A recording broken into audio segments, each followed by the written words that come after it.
نحمده ونصلي ونسلم على رسوله الكريم أما بعد فأعوذ بالله من الشيطان الرجيم بسم الله الرحمن الرحيم فمن يعمل مثقال ذرة خيرا يره ومن يعمل مثقال ذرة شرا يره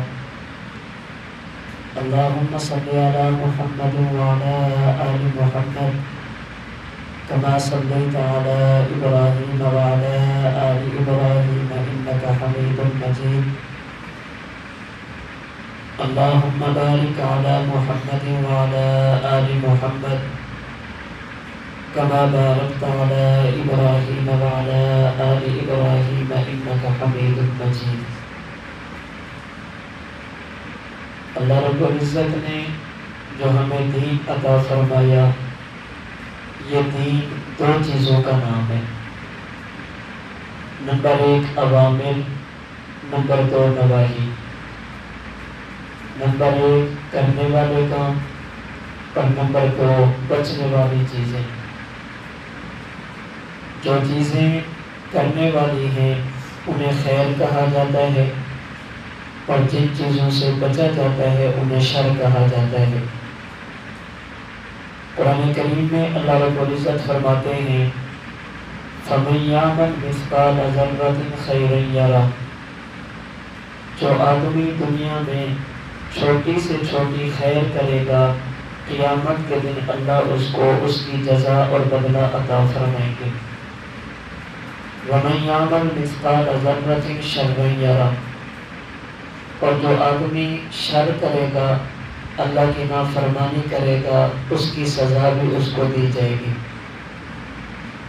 صحابی رسول حضرت حذیفہ بن یمان رضی اللہ تعالی عنہ، جنہیں رسول اللہ صلی اللہ علیہ وسلم کا رازدان کہا جاتا ہے، رسول اللہ صلی اللہ علیہ وسلم نے انہیں بہت ساری باتیں ایسی بتائی ہیں جو راز کی تھی۔ بخاری شریف کی روایت میں ہے، حضرت حذیفہ فرماتے ہیں کان الناس یسألون رسول اللہ عن الخیر وکنت اسألہ عن الشر۔ صحابہ کرام رضی اللہ تعالی عنہم اجمعین رسول اللہ صلی اللہ علیہ وسلم سے خیر کے بارے میں پوچھتے تھے، اور میں حضور صلی اللہ علیہ وسلم کے بارے میں حضور سے شر کے بارے میں پوچھتا تھا۔ کیا معنی؟ صحابہ پوچھتے تھے کہ یا رسول اللہ ہم کیا کریں، اور میں ہمیشہ یہ پوچھتا تھا کہ حضور میں کن چیزوں سے بچوں۔ صحابہ کرنے کی چیزیں پوچھتے تھے اور میں بچنے کی چیزیں پوچھتا تھا۔ اس لیے اللہ رب العزت نے رسول اللہ صلی اللہ علیہ وسلم کے واسطہ سے حضرت حذیفہ رضی اللہ تعالی عنہ کو فتنوں کا علم عطا فرمایا تھا۔ فتنوں کے بارے میں آپ بہت زیادہ گہری نظر رکھنے والے تھے۔ تو ہمارا دین یہ دو چیزوں کا نام ہے۔ نمبر 1 ہم نے کرنا کیا ہے، اور نمبر 2 ہم نے بچنا کن چیزوں سے ہے۔ نمبر 1 خیر اور نمبر 2 شر، نمبر 1 امر اور نمبر 2 نہیں۔ ہر موقع پر ایک مومن اور مسلمان کو یہ دونوں باتیں ذہن میں رکھنی چاہیے کہ خیر کیا ہے اور شر کیا ہے، کرنا کیا ہے اور بچنا کن چیزوں سے ہے۔ پھر بالخصوص جب ایک زندگی کا 1 سال پورا ہو، زندگی کا ایک عرصہ گزر جائے، تو انسان کو ان موقعوں پر اس کی طرف اور زیادہ توجہ دینے کی ضرورت ہے۔ مسلمانوں کا جو اسلامی سال ہے، جسے قمری اور ہجری سال کہا جاتا ہے، اس کی ابتدا محرم الحرام سے ہوتی ہے، اس کی انتہا ذی الحج کے مہینے پر ہوتی ہے۔ یہ جو اسلامی سال شروع ہے 1444 ہجری، اس کا معنی یہ ہے کہ ہماری اسلامی تاریخ کے 1443 سال مکمل ہو گئے، 1444واں سال شروع ہو چکا ہے۔ اس ماہ محرم میں بھی کچھ کام ایسے ہیں جو ہمیں کرنے چاہیے، اور کچھ کام ایسے ہیں جن سے ہمیں بچنا چاہیے۔ میری یہ باتیں ان لوگوں کے لیے ہیں جو ہمارے اپنے ہیں، ہمارے مسلک کے لوگ ہیں، خود کو مسلمان کہتے ہیں، اہل سنت والجماعت کہتے ہیں۔ اگر کسی بندے کا مسلک کچھ اور ہے، وہ اپنے مسلک کی بات کریں، ہمیں ان سے کوئی لینا دینا نہیں ہے۔ ہم اپنی بات اپنے لوگوں کو سمجھاتے ہیں کہ اس ماہ محرم میں ہمیں کیا کرنا چاہیے اور کیا نہیں کرنا چاہیے، خیر کیا ہے اور شر کیا ہے، دین کن چیزوں کا حکم دیتا ہے اور کن چیزوں سے بچنے کی تلقین کرتا ہے۔ نئے آنے والے سال میں ایک مومن اور مسلمان ہونے کی حیثیت سے ہمیں کیا کرنا چاہیے؟ سب سے پہلا کام جو ہم نے کرنا ہے وہ ہے اللہ رب العزت سے دعاؤں کا اہتمام کرنا، اللہ رب العزت کے سامنے ہاتھ کو پھیلانا، اللہ رب العزت سے مانگنا۔ رسول اللہ صلی اللہ علیہ وسلم کی مبارک عادت تھی، جب بھی نیا مہینہ داخل ہوتا، شروع ہوتا، آپ علیہ الصلوۃ والسلام اللہ سے دعا مانگتے۔ مختلف دعائیں مختلف حدیث کی کتابوں میں مذکور ہیں۔ ان تمام دعاؤں کا خلاصہ یہ ہے، حضور اللہ سے مانگتے، اے باری تعالی آنے والے مہینے کو ہمارے لیے خیر اور برکت کا مہینہ بنا دے۔ اے اللہ جو اس مہینے میں آپ نے خیریں رکھی ہیں، برکات رکھی ہیں، وہ ہمیں عطا فرما دے۔ اے اللہ اس آنے والے مہینے میں ہمیں ایمان، صحت، سلامتی اور عافیت کے ساتھ اپنے احکام پر عمل کرنے کی توفیق عطا فرما۔ اے اللہ وہ اعمال کرنے کی توفیق عطا فرما جو آپ کی رضا کا ذریعہ بن جائیں۔ اس لیے مجھے اور آپ کو چاہیے کہ اس دعا کا زیادہ سے زیادہ اہتمام کریں، اللہ رب العزت سے خیر مانگیں، برکات مانگیں، ایمان، صحت، سلامتی اور اعمال والی اللہ سے زندگی مانگیں۔ نمبر 2، آنے والے دنوں میں جب نیا سال شروع ہو گیا، مجھے اور آپ کو جو دوسرا کام کرنا چاہیے وہ ہے اپنا محاسبہ کرنا، اپنے اعمال پر خود نظر کرنا۔ قرآن کریم کے 28ویں پارے میں اللہ رب العزت فرماتے ہیں، یا ایھا الذین آمنوا، اے مجھے خدا ماننے والوں، ایمان والوں، اتقوا اللہ ولتنظر نفس ما قدمت لغد۔ نمبر 1 اللہ سے ڈرو، اور نمبر 2 یہ دیکھو کہ ہم نے آنے والی زندگی کے لیے کیا کچھ تیار کر رکھا ہے۔ اپنا محاسبہ کرو، اپنے اعمال کا احتساب کرو، اپنے گریبان میں جھانکو، تقوی اختیار کرو اور محاسبہ کرو۔ تقوی کا مطلب کیا ہے؟ جن کاموں کے اللہ کرنے کا حکم دے انہیں کرو، جن کاموں سے اللہ پاک روک دیں ان سے رک جاؤ۔ اگر اللہ نے نیکی کا حکم دیا لیکن سستی کر بیٹھے ہو، اللہ سے معافی مانگو۔ جن کاموں سے اللہ نے روکا کر بیٹھے ہو، اس پر بھی اللہ سے معافی مانگو، اسے تقوی کہتے ہیں۔ نمبر 2 وَلْتَنْظُرْ نَفْسٌ مَا قَدَّمَتْ لِغَدٍ، اپنے اعمال کا محاسبہ کرو، اپنے اعمال کا محاسبہ کرو کہ ہم نے آنے والی زندگی کے لیے کتنے اعمال تیار کر رکھے ہیں۔ اس لیے ہم میں سے ہر شخص کو چاہیے تھوڑا سا وقت نکال کر خلوت میں بیٹھ جائیں، لائٹ بند کر لیں، پھر مراقبہ کریں، اپنے گریبان میں جھانکیں، کسی کو کچھ کہنے کی ضرورت نہیں۔ میری زندگی مجھے معلوم ہے، اس پر میں سوچوں جو سال گزرا ہے 1443 ہجری، اس میں نے کتنے نیک اعمال کیے، نمازیں کتنی پڑھی ہیں، میں نے روزے کتنے رکھے ہیں، زکوٰۃ فرض تھی میں نے کتنی دی ہے، قربانی واجب تھی میں نے کی ہے یا نہیں کی، میری فصل تھی میں نے عشر ادا کیا ہے یا نہیں۔ نیکیوں پر توجہ کرو۔ اور نمبر 2 اس سال میں نے کتنے گناہ کیے، اللہ رب العزت کو ناراضگی والے کتنے اعمال کیے۔ اس سال میں توجہ کرنے کے بعد اگر اعمال خیر ملے، نیکیاں ملیں، اس پر اللہ کا شکر ادا کریں۔ اللہ تیرا کرم ہے، تو نے نماز کی توفیق دی، تیرا کرم ہے تو نے عبادات کی توفیق دی۔ نیکیوں پر اللہ کا شکر ادا کریں، اور اگر گناہ ہو گیا، اللہ کی نافرمانی ہو گئی، اس پر فوراً اللہ سے معافی مانگیں، توبہ کریں، اللہ رب العزت کے سامنے گڑ گڑائیں۔ پھر توبہ کرنے کے ساتھ یہ دیکھیں جو اعمال میں نے غلط کیے ہیں، گناہ کیے ہیں، ان کی تلافی کی صورت ہے یا نہیں۔ اگر ان کی تلافی ہو سکتی ہے، اللہ سے معافی بھی مانگی جائے اور تلافی بھی کی جائے۔ مثال کے طور پر کسی کے ذمے نمازیں رہ گئی ہیں، اللہ سے معافی بھی مانگے اور نمازوں کی قضا بھی کرے۔ زکوٰۃ فرض تھی، مکمل ادا نہیں کی یا کچھ ادا کی، اللہ سے معافی بھی مانگے، زکوٰۃ ادا کرے۔ عشر واجب تھا، نہیں ادا کیا، توبہ بھی کرے، عشر بھی ادا کرے۔ اسی طرح وہ اعمال جن کی قضا ہو سکتی ہے، تلافی ہو سکتی ہے، توبہ کے ساتھ ساتھ ان کی تلافی بھی کرے۔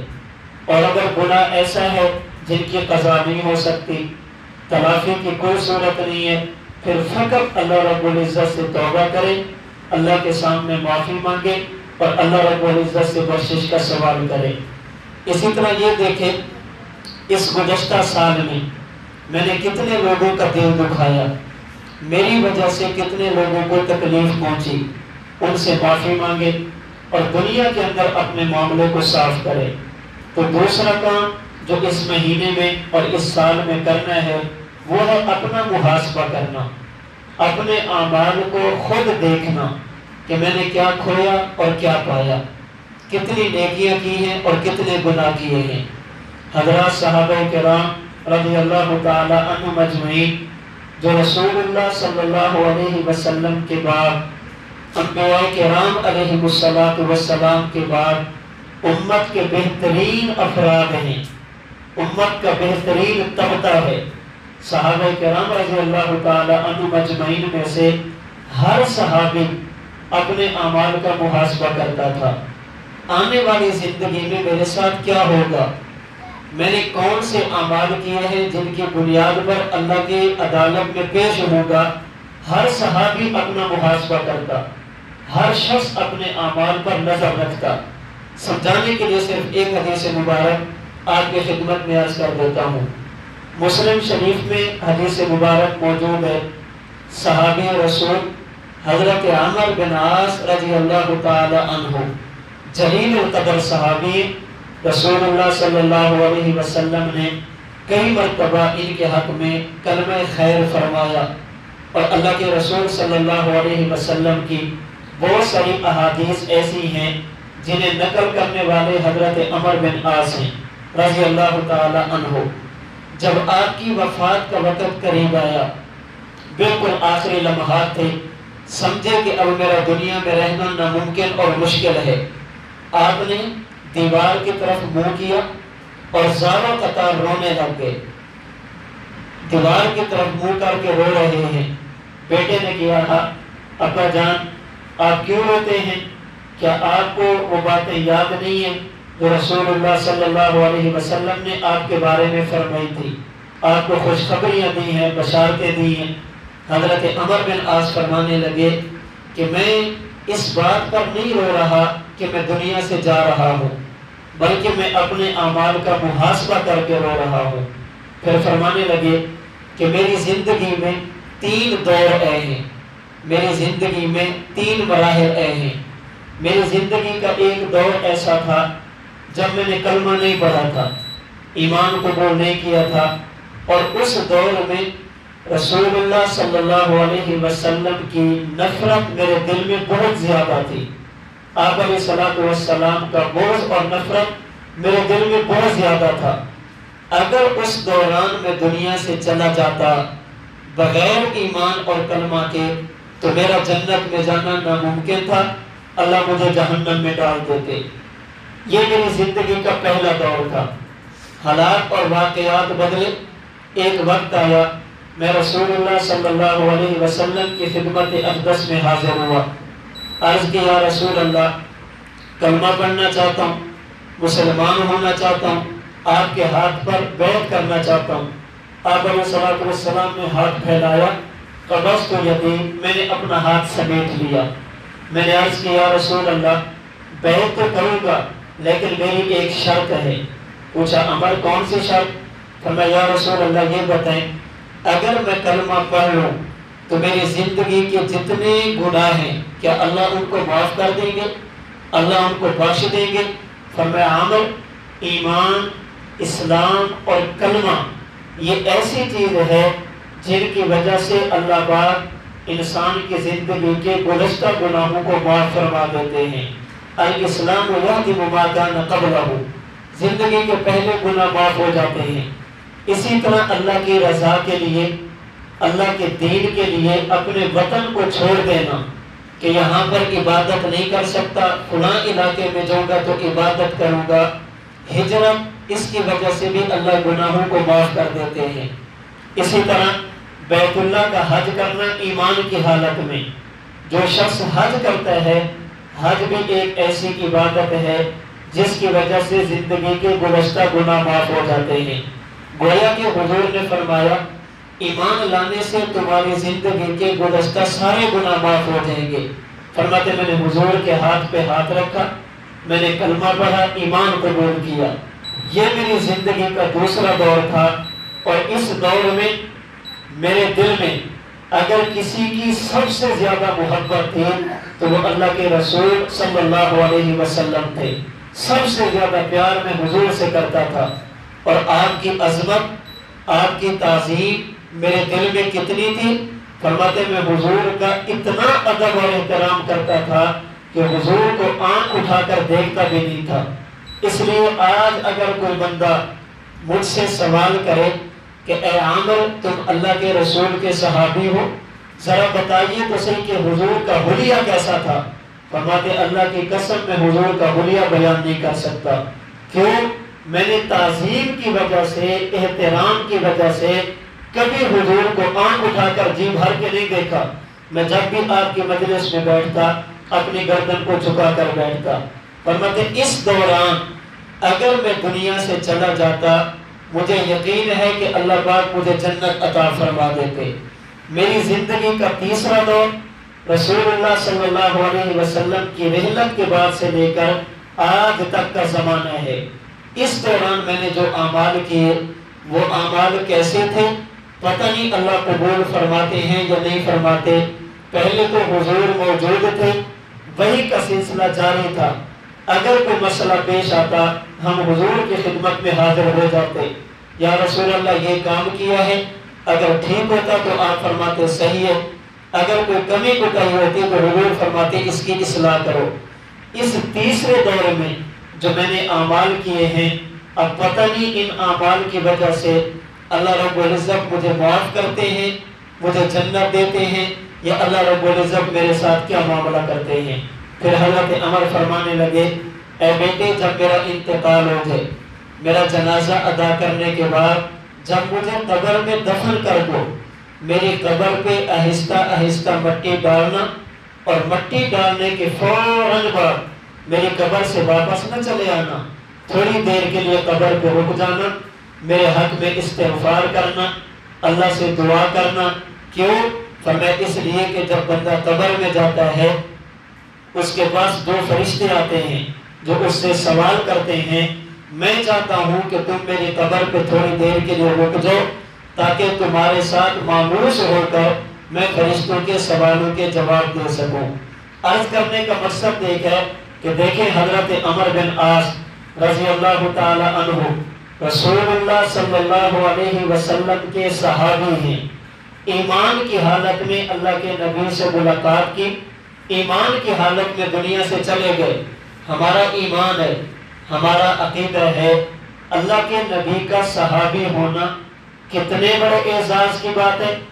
اس وقت اگر پوری دنیا میں انسانوں کی آبادی 7 ارب اور 40 کروڑ ہے، ان تمام کے تمام لوگوں کو آپ کلمہ پڑھا کے سارے لوگوں کو مسلمان بنا دیں، پھر ان تمام کے تمام لوگوں کو قرآن کریم کا حافظ بنا دیں، قرآن کریم کا قاری بنا دیں، دین کا عالم بنا دیں، انہیں مفسر، محدث، فقیہ بنا دیں، 5 وقت کا نمازی، رات کا تہجد گزار، دن کا روزہ رکھنے والا، حج کرنے والا، جہاد کرنے والا، ساری نیکیاں ان کے اندر رکھ دیں۔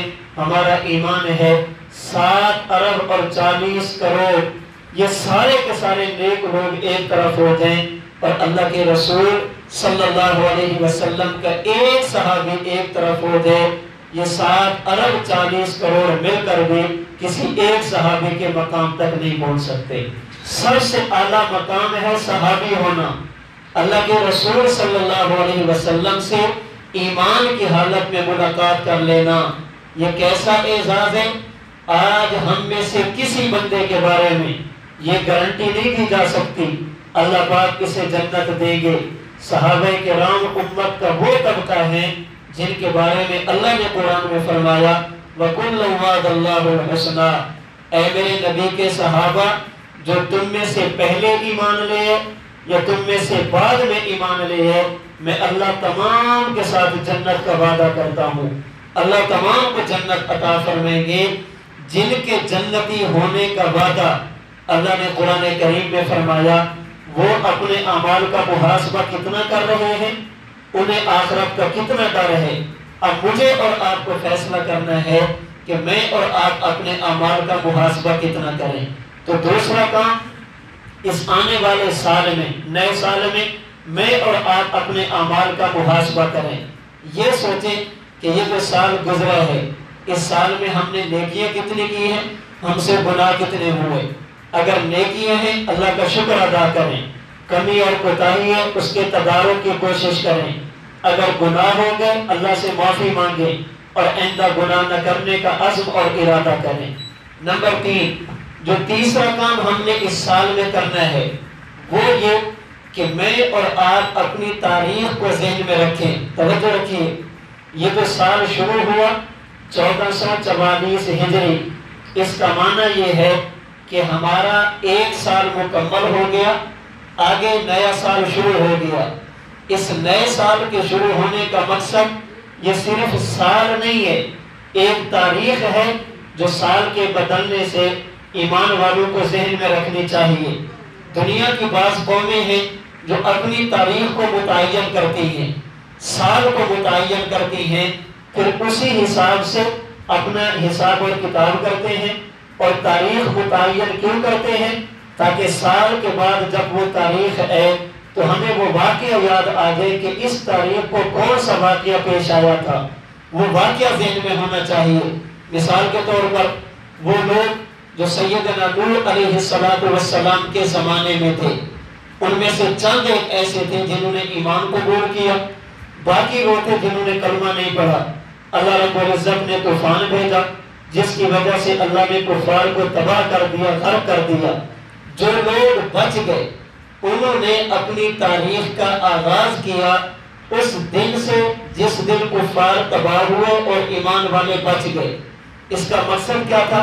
ایک سال کے بعد جب وہی تاریخ آئے گی تو ہمیں یاد آئے گا کہ یار وہی دن ہے جس دن کے اندر اللہ کے نافرمانوں پر عذاب آیا تھا اور فرما برداروں کو نجات ملی تھی۔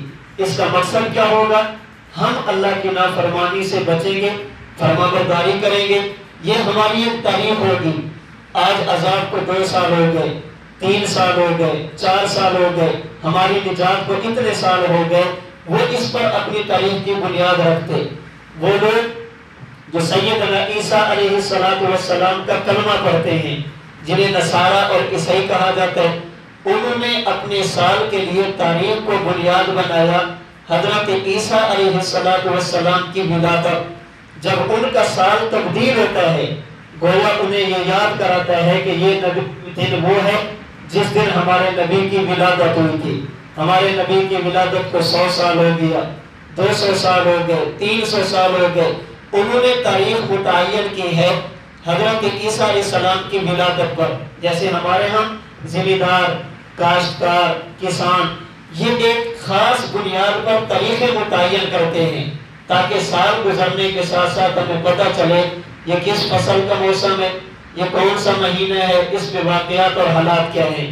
رسول اللہ صلی اللہ علیہ وسلم کی امت نے یہ جو ہجری سال مقرر کیا جس کے 1443 سال مکمل، 1444واں شروع، اس کی بنیاد کون سا واقعہ ہے؟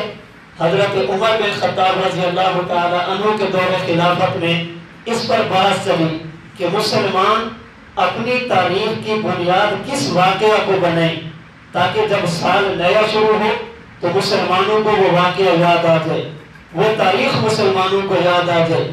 ایک رائے یہ تھی ہمیں بنیاد بنانا چاہیے رسول اللہ صلی اللہ علیہ وسلم کی ولادت باسعادت کو، جس سال حضور پیدا ہوئے اسی سے تاریخ کو شروع کیا جائے۔ جب حضور علیہ الصلوۃ والسلام کی ولادت باسعادت ہوئی وہاں سے سال کو شروع کرنا چاہیے تاکہ جب سال ہو تو ہمیں پتہ چلے حضور کی ولادت کو 100 سال ہو گیا، آپ کی ولادت باسعادت کو 200 سال ہو گئے، 300 سال ہو گئے۔ ہمیں تاریخ کی بنیاد بنانا چاہیے جناب رسول اللہ صلی اللہ علیہ وسلم کی ولادت باسعادت کو۔ بعض حضرات کی رائے یہ تھی کہ نہیں، جب اللہ نے حضور کے سر مبارک پر نبوت کا تاج رکھا، آپ نے اعلان فرمایا ایھا الناس انی رسول اللہ الیکم جمیعا، ہمیں تاریخ کی بنیاد حضور کی نبوت کو بنانا چاہیے تاکہ پتہ چلے اعلان نبوت کو 2 سال ہو گئے، 50 سال ہو گئے، وہ تاریخ آئے گی ہمیں یاد کرے گی کہ یہ وہ تاریخ ہے جب اللہ کے نبی کو اللہ کے نبی نے اعلان نبوت فرمایا۔ بعض کی رائے یہ تھی کہ بنیاد بنایا جائے ولادت کو، بعض کی رائے یہ تھی کہ نہیں، بنیاد بنایا جائے نبوت اور بعثت کو، لیکن ان دونوں پر خدشات تھے۔ پہلا خدشہ، اگر ہم حضور کے لیے اسلامی سال کے لیے بنیاد بنے حضور کی ولادت کو تو یہ تو عیسائی بھی کر رہے ہیں، تو ہم اور عیسائی اکٹھے ہو جائیں گے۔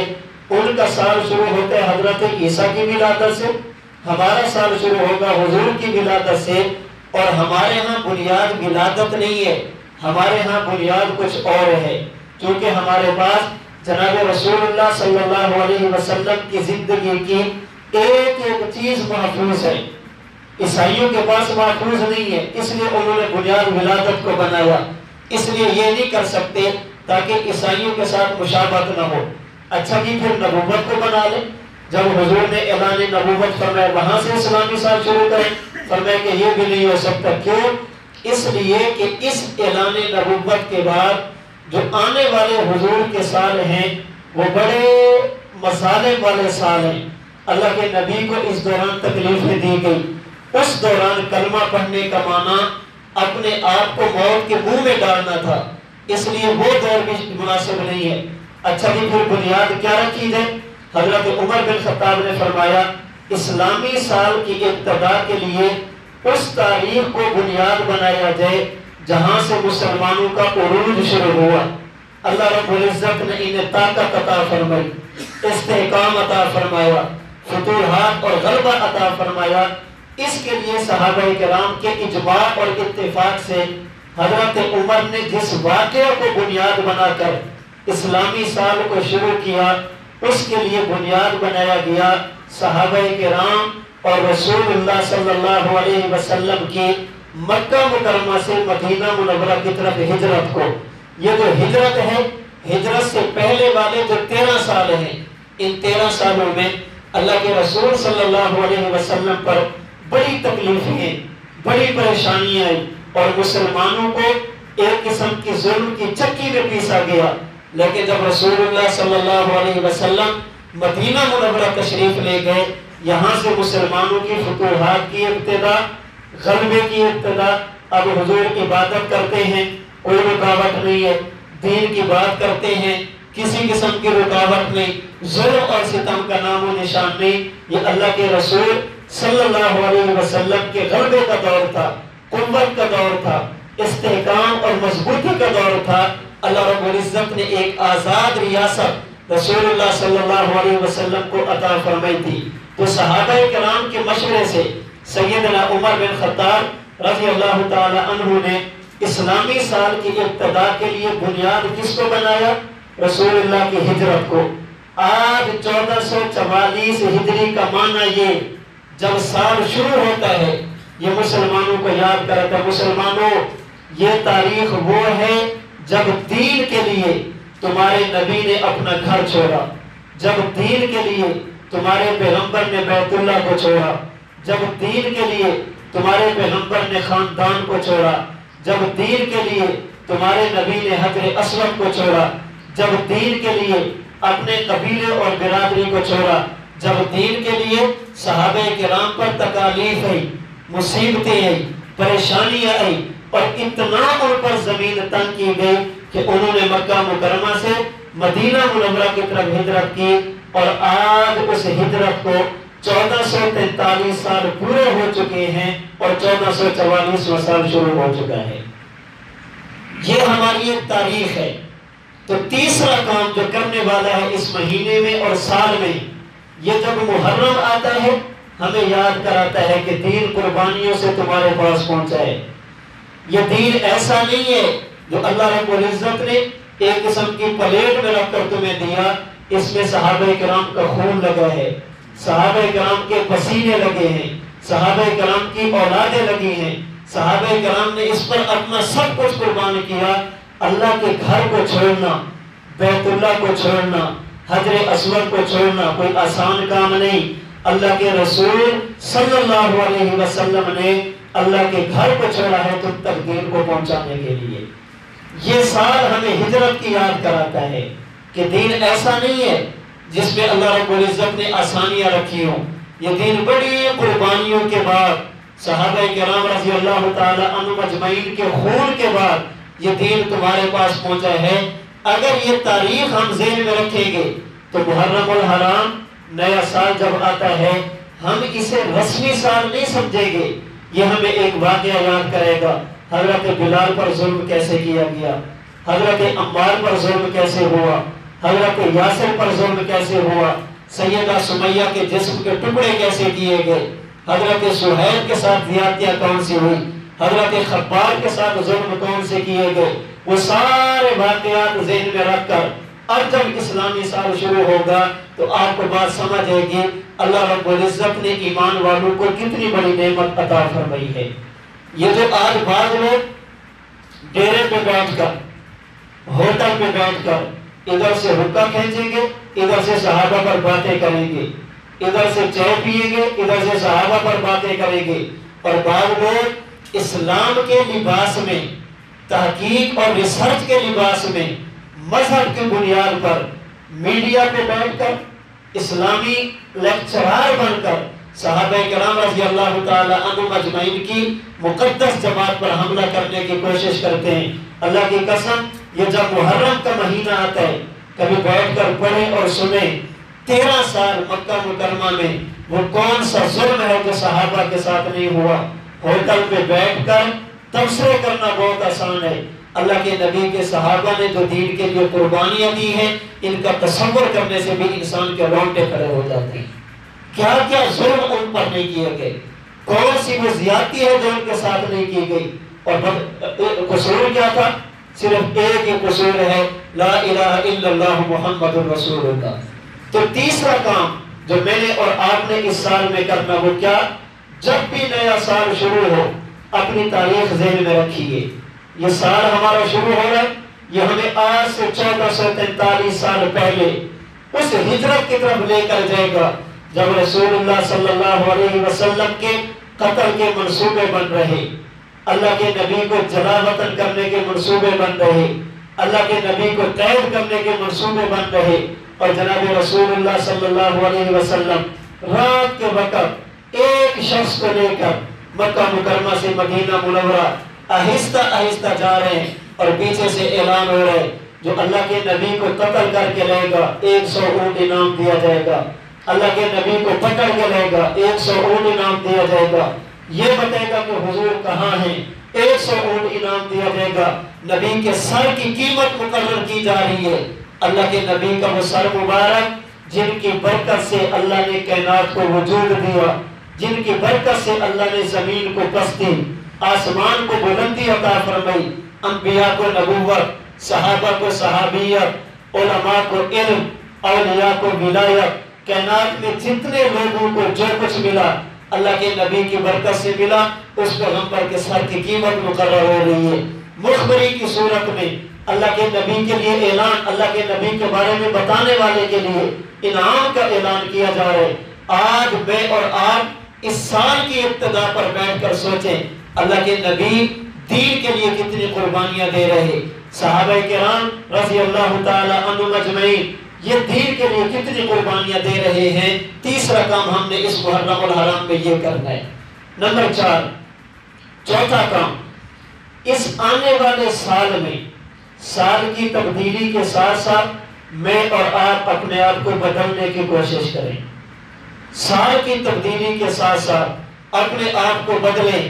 یہ 1444 ہجری کا مطلب یہ ہے ہم دنیا سے 1 سال دور، قبر کے 1 سال قریب ہو گئے ہیں۔ ہم دنیا سے 1 سال دور ہو گئے ہیں۔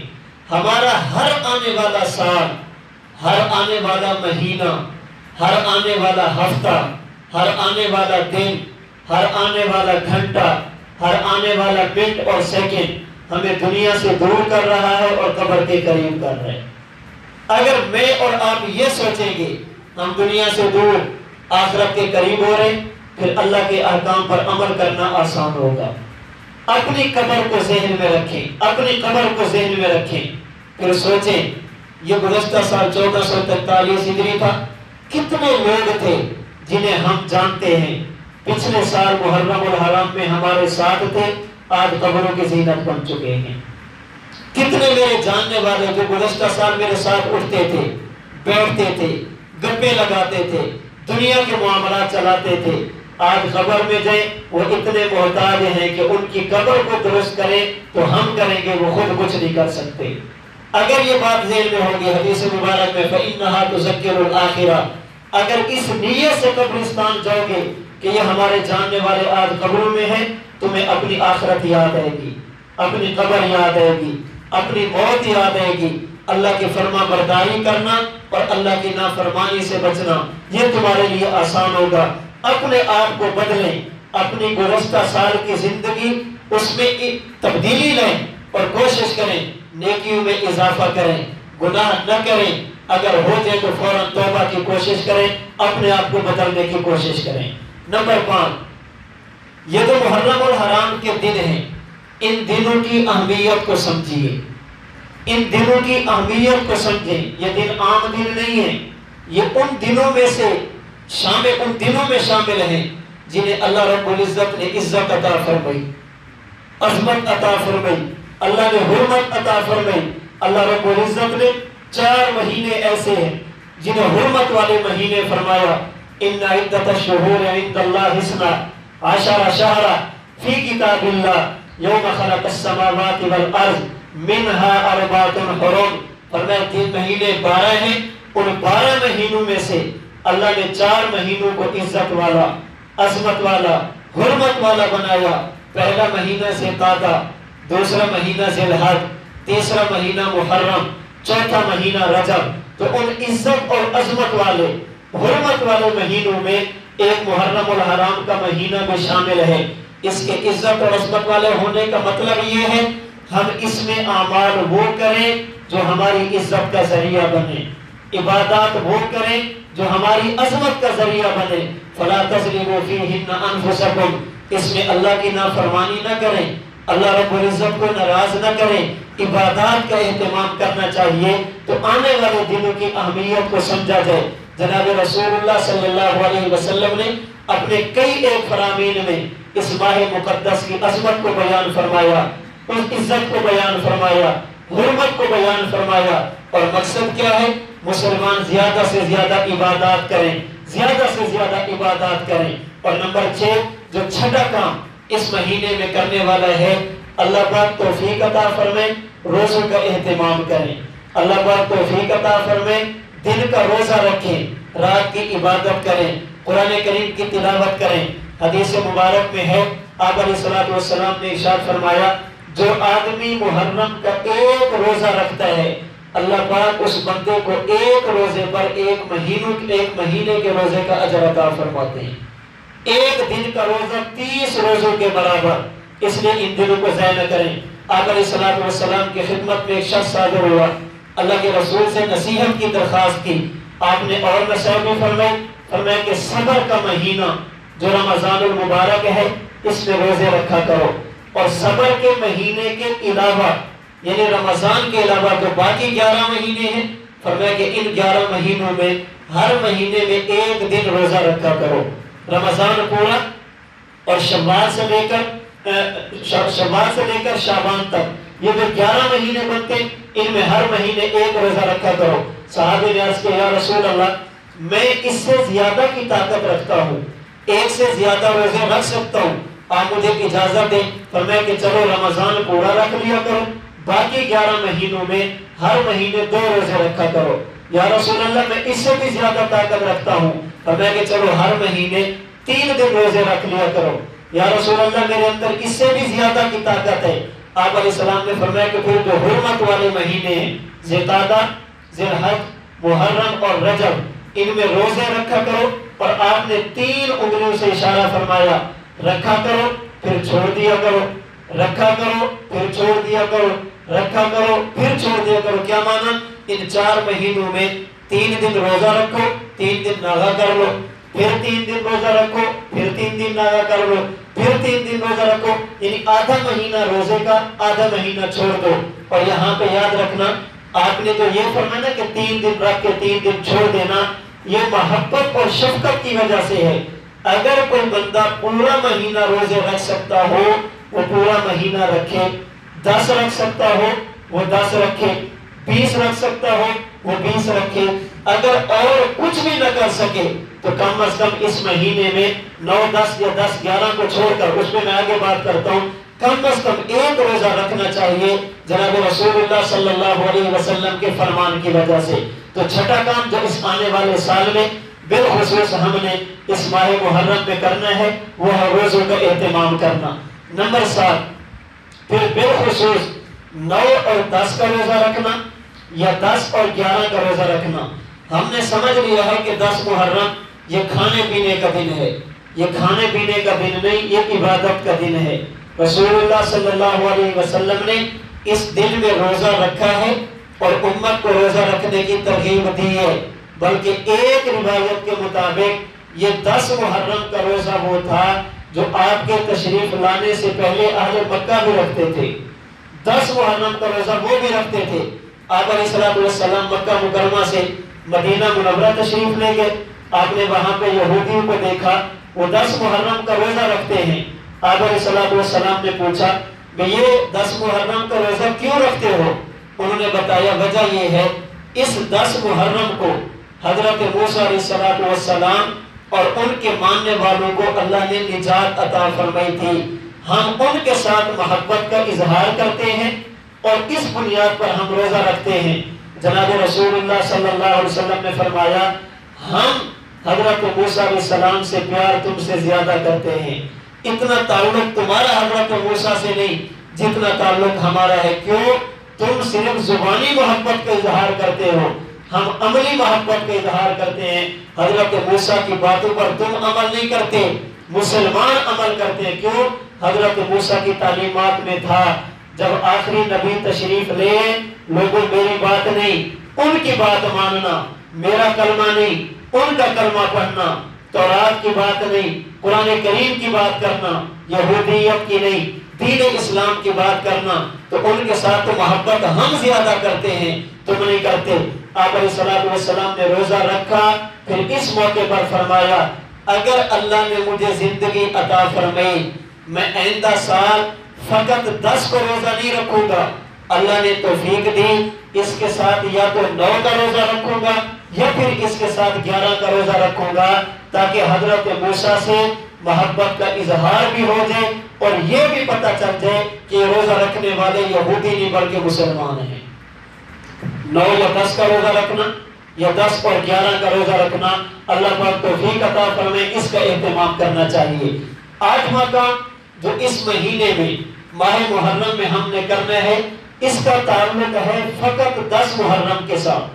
شعب الایمان بیہقی کی روایت کے مطابق آپ علیہ السلام نے فرمایا اگر تم یہ چاہو اللہ رب العزت پورا سال تمہارے اوپر رزق کے دروازے کھول دے، اللہ پاک تمہارے رزق میں وسعت اور برکت عطا فرمائے، اس کا ایک نسخہ اور طریقہ یہ ہے، یوم عاشورہ یعنی 10 محرم کو اپنے گھر والوں پہ، اپنے اہل و عیال پہ وسعت تم کرنا، آنے والے سال میں وسعت تم پر میرا اللہ فرما دے گا۔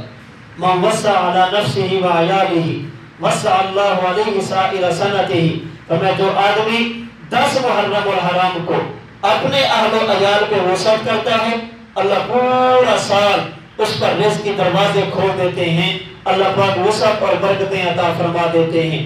اللہ توفیق عطا فرمائے، یوم عاشورہ اپنے گھر والوں پہ وسعت کریں۔ ایک بات میں عرض کرتا ہوں، یوم عاشورہ یہ وسعت کا دن ہے، لیکن اس کا تعلق اپنے گھر کے ساتھ ہے۔ یہ جو حضور نے فرمایا کہ اللہ رزق میں وسعت دے گے، کب؟ جب اپنے گھر والوں پہ وسعت کرو گے۔ صدقہ خیرات کرنی چاہیے، اس کے لیے پورا سال ہے۔ ہمارے کیا ہوتا ہے، ہم سمجھتے ہیں کہ اس دن میں صدقہ خیرات دوسروں پر کیا جائے۔ حضور فرماتے ہیں نا، اس دن اپنے گھر والوں پہ وسعت کیجئے، اللہ پاک تمہارے اوپر وسعت فرمائیں گے۔ آپ کہیں گے روزہ رکھنا ہے، پھر وسعت کیسے؟ آپ سحری میں وسعت کر لیں، افطاری میں وسعت کر لیں، ایک کی بجائے 2 چیزیں لے ہیں۔ سحری اور افطاری میں اپنے دسترخوان کو وسیع کریں، اپنے گھر والوں کو وسعت کریں، اللہ پاک رزق کے دروازے کھول دیں گے۔ ہم عموماً اس موقع پر ایسا کام کرتے ہیں جس میں خرچ زیادہ ہوتا ہے لیکن فائدہ نہیں ہوتا۔ دیگیں پکا دیں، سبیلے لگا لیں، ان کا تعلق اس دن کے ساتھ نہیں ہے۔ میں نے گزارش کی، جو کرتا ہے وہ جانے، اس کا کام جانے۔ میں نے اور آپ نے سمجھنا ہے کہ اس دن میں ہم نے کیا کرنا ہے۔ روزہ رکھیں، اپنے اہل و عیال پر، اپنے گھر والوں پہ وسعت کریں، اللہ رب العزت تمہارے رزقوں کے اندر وسعت عطا فرما دیں گے۔ نامہ کام جو اس مہینے میں کرنے والا ہے وہ ہے اپنے ایمان کی حفاظت کرنا، اپنے دین کی حفاظت کرنا۔ ایمان اور دین کی حفاظت کے لیے ضروری ایسی بات پڑھیں جن سے صحابہ اور آل دونوں کی محبت دل میں ہے، ایسی بات بیان کریں جن سے صحابہ کی بھی محبت دل میں ہے، آل کی بھی محبت دل میں ہے۔ ایسی بات کو سنیں جن کی وجہ سے صحابہ کی محبت اور آل کی محبت دل میں ہے۔ ان دنوں میں ایسی بات پڑھنا، ایسی بات کہنا، ایسی بات سننا جس کی وجہ سے صحابہ کی نفرت دل میں آ جائے، یا اللہ کے رسول صلی اللہ علیہ وسلم کی آل، آپ کے گھرانے، آپ کے اہل بیت، آپ کی ازواج مطہرات، کسی ایک کی نفرت کے دل میں آ گئی، اپنے ایمان کا جنازہ اٹھا بیٹھیں گے، ایمان ختم ہو جائے گا۔ کسی ایک صحابی سے بھی بغض رکھنا، کسی ایک صحابی سے بھی نفرت کا اظہار کرنا اور اس کو پھر دین کا حصہ سمجھنا، یہ ایمان کو تباہ کر کے رکھ دیتا ہے۔ ہمارا عقیدہ ہے صحابہ اور آل یہ ہمارے ایمان کے 2 پر ہیں، صحابہ اور آل یہ ہمارے ایمان کے 2 پر ہیں۔ پرندے کا ایک پر کاٹ دو، پرواز نہیں کر سکتا، صحابہ اور آل میں سے کسی ایک کو نکال دو تو یاد رکھنا دین میں باقی نہیں بچتا۔ اللہ کے نبی کے صحابہ ہوں، نبی کی ازواج ہوں یا نبی کی آل ہوں، یہ سارے کے سارے ہمارے ایمان کا حصہ ہیں۔ ان سے محبت کرنا ہمارا ایمان ہے۔ ان میں سے کسی ایک سے بھی بغض رکھنا، کسی ایک سے بھی نفرت کا اظہار کرنا، صحابہ سے محبت کر کے آل سے نفرت کرنا، آل سے محبت کر کے ازواج سے نفرت کرنا، ازواج کی محبت کی آڑ میں آل کی نفرت دل میں بٹھانا، یہ ایک مومن اور مسلمان کی شان نہیں۔ ہم اس بندے سے محبت اپنے ایمان کی بنیاد سمجھتے ہیں جس نے ایمان کی حالت میں اللہ کے رسول صلی اللہ علیہ وسلم سے ملاقات کی، اللہ کے نبی صلی اللہ علیہ وسلم کے ساتھ، آپ کے ساتھ ایمان کی حالت میں ملاقات کی۔ وہ صحابی ہو تب، وہ ازواج مطہرات ہو تب، وہ آل رسول ہو تب، تو ان دنوں میں ہر کسی کو پڑھے نہیں، ہر کسی کو سنے نہیں، پڑھے وہ جن کی وجہ سے صحابہ اور اہل بیت کی محبت دل میں ہے، سنے وہ جن کی وجہ سے صحابہ اور اہل بیت کی محبت دل میں ہے۔ اس کے لیے مستند علماء، مستند واقعات، ان کی طرف توجہ کریں، آپس میں باتیں گھڑنا، گھڑ کے ان کی نسبت آل کی طرف کرنا اور ایسی بات کرنا جن کی وجہ سے آل کی عزت بھی ختم ہو جائے، عظمت بھی ختم ہو جائے، حرمت بھی ختم ہو جائے۔ اپنے آپ کو ان چیزوں سے بچانا چاہیے۔ 10واں کام جو اس مہینے میں نے اور آپ نے کرنا ہے، اس مہینے میں نے اور آپ نے کرنا ہے وہ کیا؟ ہم دنیا کو بتائیں صحابہ اور آل ان کا آپس میں پیار تھا، نفرت نہیں تھی۔ اللہ کے نبی کی اولاد ہو یا پیغمبر کے صحابہ ہوں، رحماء بینہم، یہ آپس میں شیر و شکر تھے، آپس میں ایک دوسرے سے محبت کرنے والے تھے، ایک دوسرے سے نفرت کرنے والے نہیں تھے۔ اور یاد رکھنا، میں ایک جملہ عرض کرتا ہوں، اس روئے زمین پر آج تک چشم فلک نے ایسا شخص نہیں دیکھا جو صحابہ کرام سے بڑھ کر نبی کی آل سے پیار کرنے والا ہو۔ سب سے زیادہ نبی کی آل سے پیار کرنے والے صحابہ کرام تھے۔ پھر صحابہ کرام میں بالخصوص حضرت ابو بکر، حضرت عمر، حضرت عثمان جنہیں خلفائے ثلاثہ کہتے ہیں، حضرت علی کے خاندان سے اگر اس روئے زمین پر کوئی سب سے زیادہ محبت کرنے والا تھا تو یہ تین شخص تھے، سب سے زیادہ۔ بخاری شریف اٹھائیے، حضرت ابو بکر صدیق قسم اٹھا کے فرماتے ہیں، لوگوں اللہ کی قسم، مجھے اپنے گھرانے سے زیادہ نبی کے گھرانے سے پیار ہے، مجھے اپنی اولاد سے زیادہ نبی کی اولاد سے پیار ہے۔ میں اپنے پیٹ پر پتھر باندھ سکتا ہوں اللہ کے نبی کی اولاد، نبی کے آل کے لیے، میں اپنا پیٹ کاٹ سکتا ہوں اللہ کے نبی کی آل اور اولاد کے لیے۔ بلکہ بخاری شریف کی ایک روایت کے مطابق حضرت ابو بکر، حضرت علی امام اور مقتدی، ابو بکر امام، علی مقتدی، مسجد نبوی سے نکلے، مدینہ کی گلیوں میں جانے لگے۔ حضرت حسین، حضرت حسن رضی اللہ تعالیٰ عنہ کھیل رہے تھے۔ حضرت ابو بکر صدیق رضی اللہ تعالیٰ عنہ نے حضرت حسن کو دیکھا، پھر دیکھ کر فرمانے لگے، بھی ابھی میرے ماں باپ قربان ہو جائیں، حسن تو بیٹا علی کا ہے لیکن لگتا مشابہ اللہ کے نبی کے ہے، بیٹا علی کا ہے لیکن تجھے دیکھتا ہوں تو مجھے اپنا نبی یاد آتا ہے، تجھے دیکھتا ہوں مجھے کملی والے کی صورت نظر آتی ہے۔ پھر یہ کہہ کر بخاری شریف کی روایت کے مطابق حضرت ابو بکر نے حضرت حسن کا بازو پکڑا، بازو پکڑ کے اپنے کندھے پہ بٹھایا۔ میں اپنے ذوق میں کہتا ہوں، حضرت ابو بکر نے کہا ہوگا یہ کندھے دنیا میں دو بندوں کو اٹھا سکتے ہیں، ہجرت کی رات اللہ کے نبی کو اور آج کے دن نبی کے نواسے نبی کی تصویر حسن کو۔ یہ محبت کا اظہار ہے۔ سب سے زیادہ محبت کرنے والے حضرت ابو بکر صدیق تھے۔ پوچھئے دنیا سے، حقائق کو نہ چھپایا جائے، اللہ کے نبی کی وفات کے بعد حضرت فاطمہ الزہرا رضی اللہ تعالی عنہا 6 مہینے تک بیمار ہوئی۔ ان 6 مہینوں میں حضرت فاطمہ کی عیادت کرنے والی، حضرت فاطمہ کی بیمار پرسی کرنے والی، حضرت فاطمہ کی ضرورت کو پورا کرنے والی کون ہے؟ لوگ جس عورت کا نام لیں گے وہ ابو بکر صدیق کی بیوی ہوگی۔ 6 مہینے تک حضرت فاطمہ کی عیادت کرنے والی اللہ کے نبی کے صحابی ابو بکر صدیق کی بیوی۔ یہ جو تمہیں بتایا جاتا ہے، حضرت فاطمہ نے وصیت کی تھی میرا جنازہ رات کے وقت اٹھانا تاکہ کسی غیر محرم کی نگاہ میرے کفن پر بھی نہ پڑے۔ پوچھئے حسنین کریمین تک حضرت فاطمہ کی اس وصیت کو کس عورت نے پہنچایا؟ جس عورت نے وصیت کو پہنچایا اسے ابو بکر کی بیوی کہتے ہیں۔ رات کے وقت جب جنازہ ہوا، پوچھئے جنازے کا امام کون؟ مشہور روایت کے مطابق حضرت علی نے حضرت ابو بکر کا ہاتھ پکڑا، اور میں ابو بکر جب آپ موجود ہوں تو فاطمہ کا جنازہ کوئی اور نہیں پڑھا سکتا۔ کون کہتے ہیں کہ آپس میں لڑائیاں تھی؟ سب سے زیادہ محبت کرنے والے حضرت ابو بکر، حضرت ابو بکر کے بعد حضرت عمر۔ حضرت عمر محبت کرتے تھے، حضرت حسین، حضرت حسن، ان کے ساتھ حضرت عمر کی محبت اپنی سگی اولاد سے بھی زیادہ تھی۔ ایک ملک فتح ہوا، خزانے وہاں سے آ گئے، مال غنیمت آ گیا۔ حضرت عمر کی عادت تھی مسجد نبوی میں مال غنیمت کو بکھیر دیتے تھے، پھیلا دیتے تھے۔ مال غنیمت پڑے، جب تقسیم کرنے کی باری ہے، حضرت حسن، حضرت حسین تشریف لے آئے۔ امیر المومنین ہمارا حصہ، ہمارا حق، تمہیں مرحبا، نبی کی آل، نبی کی اولاد تشریف لائیے۔ 1000 درہم حضرت حسن آپ اٹھا لو، 1000 درہم حضرت حسین آپ اٹھا لو۔ ابتدا نبی کے خاندان سے کی ہے۔ حضرت عبداللہ بن عمر آگے، حضرت عبداللہ بن عمر حضرت عمر کے بیٹے ہیں، میں آج کی زبان میں کہوں گا وقت کے بادشاہ کا بیٹا، وقت کے حکمران کا بیٹا، بادشاہ وقت کا صاحبزادہ، امیر المومنین میرا حصہ، اور میں مرحبا تو بھی بڑا مبارک ہے، 500 اٹھا لے۔ حضرت عبداللہ بن عمر رک گئے، حضرت حسن حضرت حسین چھوٹے ہیں، میں بڑا ہوں۔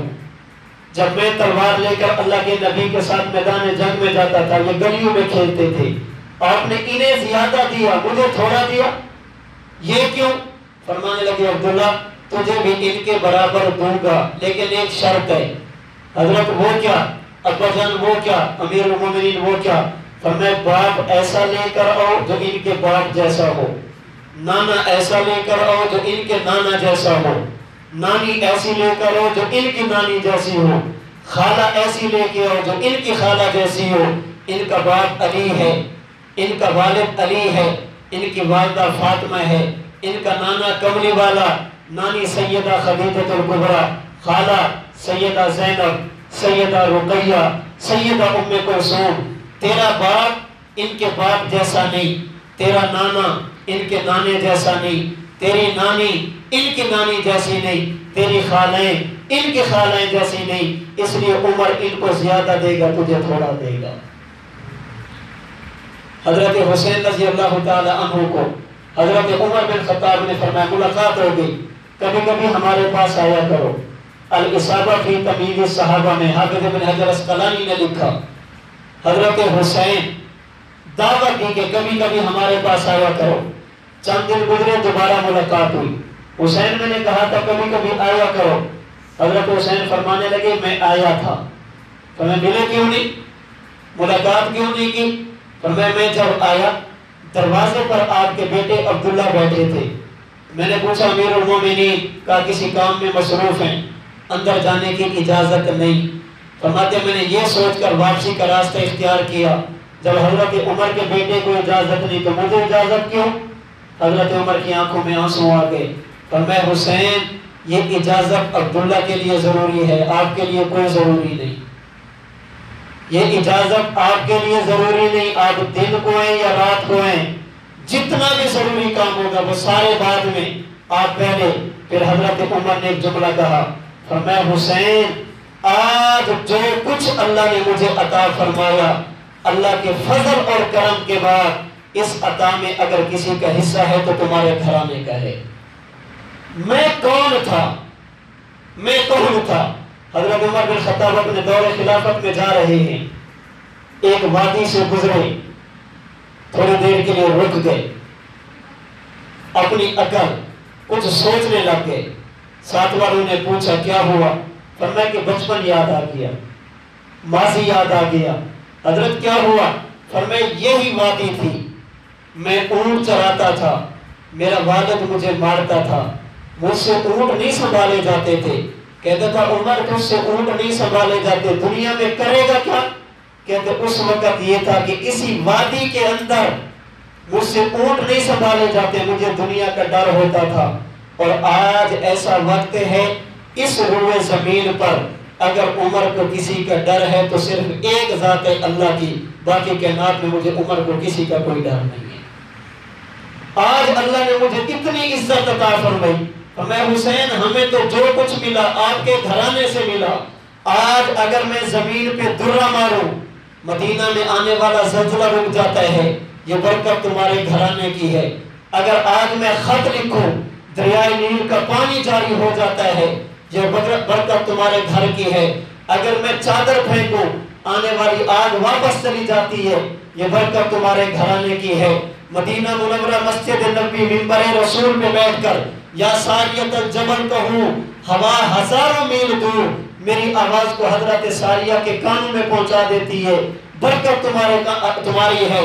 آج اگر یہ جانور بھی میری بات مانتے ہیں تمہارے خاندان کی وجہ سے، اگر میں کلمہ نہ پڑھتا مجھے یہ اعزاز کہاں سے ملتا؟ میں تمہارے گھرانے کی غلامی نہ کرتا مجھے یہ اعزاز کہاں سے ملتا؟ اس لیے حسین یاد رکھو، آج کے بعد تمہیں اجازت کی ضرورت نہیں، میرا سگا بیٹا آئے گا تو پوچھ کر آئے گا، تم آنا چاہو تو پوچھنے کی کوئی ضرورت نہیں ہے۔ یہ حضرت عمر سے حضرت عمر حضرت حسین سے پیار کر رہے ہیں، اور حضرت عثمان اللہ اکبر، حضرت عباس حضرت عثمان جا رہے ہوتے سواری پہ سوار، حضرت عباس سامنے آ جاتے، حضرت عثمان سواری سے اتر جاتے تھے۔ نبی کا چچا آ رہا ہے، نبی کے گھرانے کا فرد آ رہا ہے، میں سواری پہ سوار ہوں، یہ مجھ سے نہیں ہو سکتا۔ اسی وجہ سے ان کی آپس میں محبت تھی، آپس میں محبت تھی، کوئی نفرت نہیں تھی۔ یہی وجہ ہے حضرت عثمان رضی اللہ تعالی عنہ پر جب باغیوں نے آپ پر گھیرا تنگ کیا، آپ کو گھر میں بند کیا، آپ کو نظر بند کیا، 40 دن کے قریب آپ کو نظر بند کیا گیا۔ پوچھئے کسی سے، اس دوران حضرت عثمان رضی اللہ تعالی عنہ تک پانی کو پہنچانے والے کون تھے؟ حضرت عثمان بن عفان رضی اللہ تعالی عنہ کے گھر کا پہرا دینے والے کون تھے؟ وہ جو تمہیں افراد ملیں گے نا، ان میں ایک نام حضرت حسن کا ہوگا، ایک نام حضرت حسین کا ہوگا۔ اس لیے جو صحابہ کا ہے وہ اللہ کے نبی کی آل کا ہے، جو صحابہ کا نہیں وہ اللہ کے نبی کی آل کا نہیں۔ صحابہ کرام میں سے نبی کے گھرانے نے صحابہ کرام رضی اللہ تعالی عنہم اجمعین کے ساتھ محبت کا اظہار کر کے بتا دیا، جن کے دل میں ہماری محبت ہوگی ان کے دل میں صحابہ کی محبت ضرور ہوگی۔ علی کے چاہنے والوں کے دل کالے نہیں ہوتے، علی کے چاہنے والوں کے دل کالے نہیں ہوتے، جہاں نور ولایت ہو وہاں تالے نہیں ہوتے۔ علی زادوں نے بتلایا تحفظ کر کے عثمان کا، علی زادوں نے بتلایا تحفظ کر کے عثمان کا، جو رکھیں بغض عثمان سے علی والے نہیں ہوتے۔ حضرت عثمان سے محبت ہو، آل سے پیار ہو، حضرت عثمان سے محبت ہو، علی سے محبت نہ ہو، ایسا نہیں ہو سکتا۔ حضرت عثمان سے محبت ہوگی تو علی سے ہوگی۔ جس دل میں حضرت عثمان کی نفرت، اس دل کے اندر اللہ کے نبی کی آل کی محبت نہیں ہو سکتی۔ جو حضرت عثمان سے بغض رکھتا ہے کبھی علی کا چاہنے والا نہیں ہو سکتا۔ تو ہم اللہ کے نبی کے صحابہ، ان کے ساتھ محبت بھی اپنا ایمان سمجھتے ہیں۔ اللہ کے نبی کی آل، نبی کا گھرانہ، ان کے ساتھ محبت بھی ایمان سمجھتے ہیں۔ آل اور اصحاب ہمارے ایمان کا حصہ۔ ہم اللہ کے نبی کے صحابہ کے بھی نوکر، نبی کے خاندان کے، اللہ کے نبی کی آل کے بھی نوکر۔ اس لیے جب ہم نماز پڑھتے ہیں، اس نماز میں جہاں اللہ کے نبی کا ذکر خیر، اللہ کے نبی پر درود پڑھتے ہیں، تو اللہم صلی علی محمد وعلی آل محمد کہہ کر اللہ کے نبی کے گھرانے کے ساتھ بھی محبت کرتے ہیں۔ قسم رب کی نمازوں میں، قسم رب کی نمازوں میں پڑھتا ہوں درود ان پر، یہ ایک پختہ گواہی ہے کہ میں ہوں آل کا نوکر۔ ہم صحابہ کرام رضی اللہ تعالی عنہم اجمعین سے محبت کرتے ہیں، تو مجھے اور آپ کو یہ سمجھنا چاہیے 1444 ہجری کا پہلا مہینہ ماہ محرم الحرام، اس مہینے میں ہم نے کیا کرنا ہے؟ میں نے 10 باتیں آپ کی خدمت میں عرض کی۔ نمبر 1، ہم دعاؤں کا اہتمام کریں، آنے والے سال میں اللہ سے خیر مانگیں، بھلائی مانگیں، عافیت مانگیں، نیکی والی زندگی مانگیں۔ نمبر 2، اپنے اعمال کا محاسبہ کریں، گزشتہ سال میں ہم نے کیا کھویا، کیا پایا۔ نمبر 3، ماہ محرم ہم اپنی تاریخ یاد کریں، یہ دین ہم تک پہنچا صحابہ اور نبوت کی قربانی سے۔ نمبر 4، اپنے آپ کو بدلنے کی کوشش کریں، اپنی زندگی میں اعمال کے اعتبار سے، نیکیوں کے اعتبار سے اضافہ کریں، اپنے آپ کو بدلیں۔ نمبر 5، آنے والے دنوں کی قدر کریں، اعمال کی طرف توجہ کریں۔ نمبر 6، اللہ توفیق عطا فرمائے، روزے رکھیں۔ نمبر 7، 9، 10 یا 10، 11 کا روزہ رکھیں۔ نمبر 8، 10 محرم کو اپنے گھر والوں پہ وسعت کریں، زیادہ سے زیادہ جتنا اللہ توفیق عطا فرمائے اپنی توفیق کے مطابق خرچ کریں۔ نمبر 9، صحابہ اور اہل بیت دونوں کے ساتھ محبت کریں، کسی ایک کے ساتھ نفرت نہیں ہونی چاہیے۔ اور نمبر 10، دنیا کو یہ بتانا چاہیے صحابہ اور آل یہ ایک دوسرے کے ساتھ محبت کرتے تھے، ان کی ایک دوسرے کے ساتھ نفرت اور عداوت نہیں تھی۔ یہ 10 کام کرنے والے، اس کے علاوہ جتنی رسومات ہیں مجھے اور آپ کو ان سے بچنا چاہیے۔ کوئی بھی ایسا کام نہ کریں جن کی وجہ سے یہ پتہ نہ چلے کہ پتہ نہیں یہ مسلمان بھی ہے یا نہیں، اہل سنت ہے یا کسی اور مسلک سے تعلق رکھتا ہے، اپنی شناخت برقرار رکھیں۔ ان دنوں میں کوئی بھی ایسا کام نہ کریں، کوئی بھی ایسی بات نہ کریں، کسی بھی ایسی بات کو نہ سنیں، کسی بھی ایسی مجلس میں شرکت نہ کریں جہاں پر دین کے خلاف بات ہو، اللہ کے نبی کی تعلیمات کے خلاف بات ہو، صحابہ کرام یا آل کے خلاف بات ہو۔ ان سے اپنے آپ کو بچانا چاہیے۔